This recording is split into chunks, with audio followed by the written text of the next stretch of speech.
So this is the circuit, and there are the 3 bulbs which are arranged in series. Each resistance is equal, they are same watt bulb, but with the potential difference across these bulb is V and current is drawn is I. मतलब इसमें 3 bulb हैं और current जो इसमें पास होगा वो सभी में I पास होगा, और पोटेंशियल जो बैटरी लगाई गई है वो बैटरी लगाई गई है V की। ये पहला केस है।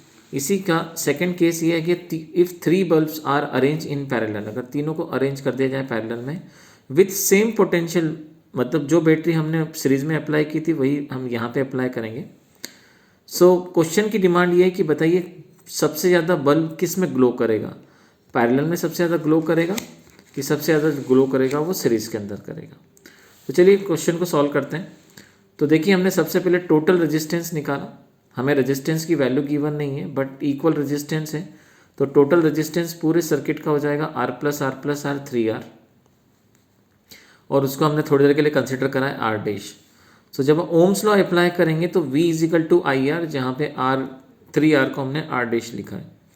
अब आप देखिएगा बैटरी दोनों के अंदर सेम लगाई गई है, बैटरी सीरीज में भी सेम है और बैटरी आप देखेंगे तो यहाँ पे पैरेलल में भी सेम है। इसका मतलब दोनों केस में बैटरी क्या हो गई, कांस्टेंट हो गई।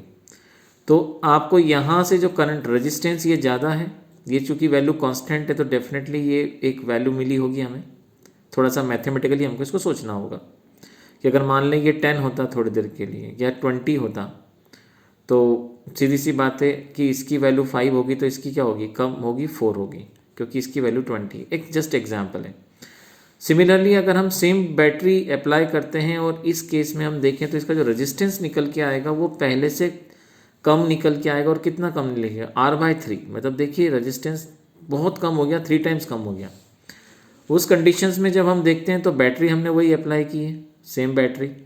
अब अगर रेजिस्टेंस यहाँ पे कम है तो डेफिनेटली इस बार ये कम है तो I क्या होगा, अकॉर्डिंग टू द कॉन्सेप्ट ये कांस्टेंट है तो I ज़्यादा होगा। सो हम देखेंगे I dash is greater than two I।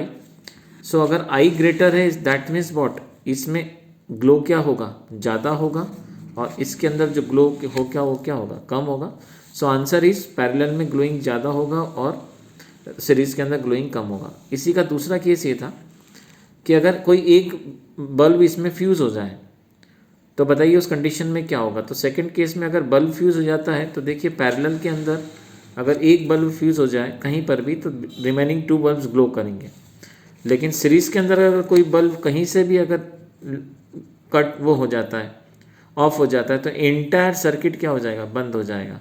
तो इस कंडीशन में तीनों बल्ब यहाँ पे ऑफ रहेंगे, जबकि आप इस कंडीशन में देखेंगे तो तीनों में से कोई भी 2 बल्ब्स क्या करेंगे, ग्लो करेंगे।